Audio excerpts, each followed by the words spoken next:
नदियां तोड़ दी जाती हैं और उसके बाद उस वायलेंस के बाद जो खबरें सामने आ रही होती हैं कि पैलेट गन्स तक का इस्तेमाल हुआ है, वो बेशर्म दिल्ली पुलिस जो 2 दिन पहले तक डिनाई कर रही थी कि कोई पैलेट गन का इस्तेमाल नहीं हुआ है, जब मीडिया ने इसको मैसिव स्केल पे कवर किया, एक मीडिया कर्मी का एमएलसी निकला, उसमें आया कि उनको पैलेट आया है, तब जाकर के फाइनली दिल्ली पुलिस को ये एक्सेप्ट करना पड़ा है 2 दिन पहले कि हाँ हमने पैलेट गन्स का इस्तेमाल किया है। बिहार में भी जिस तरीके का एक्सेसिव टारगेटिंग हो रही है मुस्लिम और दलित स्टूडेंट्स की,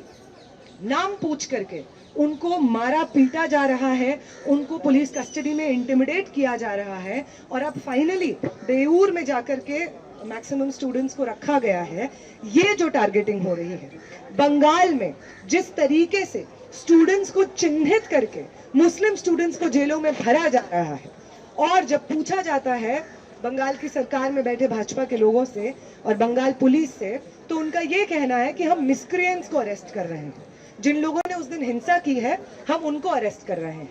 ग्राउंड पे जो हमारे साथी हैं और जो लॉयर्स हैं, उनका साफ सीधे तौर पे यही कहना है कि कोई मिसक्रिएंट को चिन्हित नहीं किया जा रहा है। वो लोग जिन्होंने जर्नलिस्ट के साथ बदतमीजी की उनको चिन्हित किया जा रहा हो, ऐसा बिल्कुल नहीं है। स्टूडेंट्स का टारगेटिंग असॉल्ट और अरेस्ट बंगाल भर में इस वक्त चल रहा है। 1 मिनट के लिए नहीं, 1 सेकंड के लिए नहीं, हम नहीं मानेंगे कि होम मिनिस्टर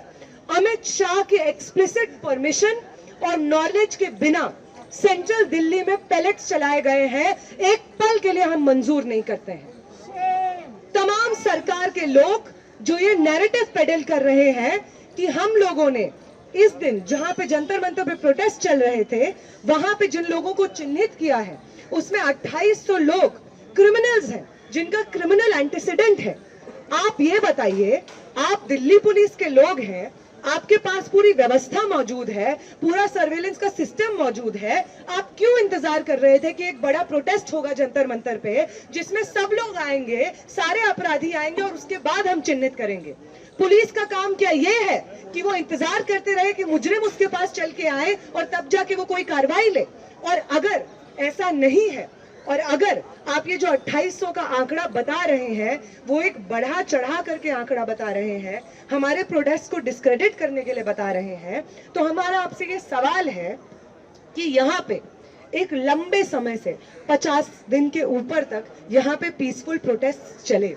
उन पीसफुल प्रोटेस्ट की जो मांग थी, मेन डिमांड, धर्मेंद्र प्रधान का इस्तीफा, उस इस्तीफे को, उस डिमांड को माना गया और सरकार ने अपने रिप्रेजेंटेटिव को भेज करके इस चीज को वैलिडेट किया कि यहाँ पे जो स्टूडेंट्स के प्रोटेस्ट हो रहे थे वो जायज हो रहे थे, उसकी डिमांड्स जायज हैं। उसके बाद अब जब सत्ता में बैठे लोगों का अहंकार टूटा है, आपकी घर घर में थू थू हो रही है, 20 तारीख को आपने जो हिंसा की है, आप लोगों को इंसान नहीं समझा जा रहा है, पुलिस कर्मियों को, सिक्योरिटी पर्सनल्स को, हर जगह पे वो लोग जो गोदी मीडिया का नैरेटिव सुन करके प्रोटेस्टर्स को एंटी नेशनल और पाकिस्तानी कहा करते थे, वो कंधे से कंधे मिला करके आज हमारे साथ चल रहे हैं। आपने जो 20 तारीख को हिंसा की है उसको कंडेम कर रहे हैं, तो आप लोग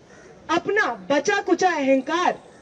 बचाने के लिए अब इस अटेम्प्ट को कर रहे हैं कि जंतर मंतर पे जो पीसफुली लोग बैठे हुए थे आप उन्हीं को मुजरिम करार दे दीजिए। हम जानते हैं कि आपका ये 2800 का आंकड़ा है, उसका कोई मतलब नहीं है एक्सेप्ट कि आप चाहते हैं कि जंतर मंतर पे जो प्रोटेस्ट हुए, जिनकी डिमांड्स मांगी गई, जिसके बाद धर्मेंद्र प्रधान को इस्तीफा देना पड़ा, आप चाहते हैं कि वो प्रोटेस्ट डिस्क्रेडिट हो जाए। आप चाहते हैं कि आपने जो दूसरा आश्वासन यहाँ पे दिया था कि किसी भी एनडीए शासित राज्य में, भाजपा शासित राज्य में किसी भी पेपर लीक के खिलाफ प्रोटेस्ट करने वाले प्रदर्शनकारी पे कोई मुकदमा दर्ज नहीं होगा और जितने भी अरेस्टेड लोग हैं उन लोगों को रिहा कर दिया जाएगा। आप देश भर में अलग अलग भाजपा शासित राज्यों में अपने इस दूसरे आश्वासन से पीछे पैर मोड़ रहे हैं। मुकर रहे हैं और इसके खिलाफ अलग अलग राज्यों में स्टूडेंट्स प्रोटेस्ट कर रहे हैं। आप चाहते हैं कि 2800 का आंकड़ा बता करके, डिनाई करके कि आपने हिंसा नहीं की है, या लोअर लेवल के एम्प्लॉइज को, आप ऑफिशियल्स को बर्खास्त करके आप चाहते हैं कि हमारा ये जो प्रोटेस्ट है वो आप डिस्क्रेडिट कर दें और आप अपने अश्योरेंसेस से जो इस वक्त पैर पीछे खींच रहे हैं, वो अश्योरेंसेस से आपको पैर पीछे खींचने का पूरा मौका मिले और साथ साथ आप हमारे ऊपर अपने क्रैकडाउन को जस्टिफाई कर सकें। हम यहां से कह देना चाहते हैं जेपी नड्डा को और तमाम सरकार के अधिकारियों को, रिप्रेजेंटेटिव्स को, कि ये चीज कि सेंट्रल दिल्ली में आम नागरिकों के ऊपर पेलेट गन से आप फायर करेंगे, ये एक टेररिस्ट और क्रिमिनल स्टेट की निशानी है। किसी भी तरीके से ना दिल्ली में और ना देश भर के किसी भी राज्य में हम इस चीज को नॉर्मलाइज होने देंगे कि किसी भी प्रोटेस्ट को डिस्पर्स करने का एक वाजिब तरीका है पेलेट गन्स का इस्तेमाल, या जो सिवान में हुआ AK-47 का इस्तेमाल, ये किसी भी तरीके से हम आपको नॉर्मलाइज नहीं करने देंगे। हम मानते नहीं है कि होम मिनिस्टर के एक्सप्लिसिट परमिशन के बगैर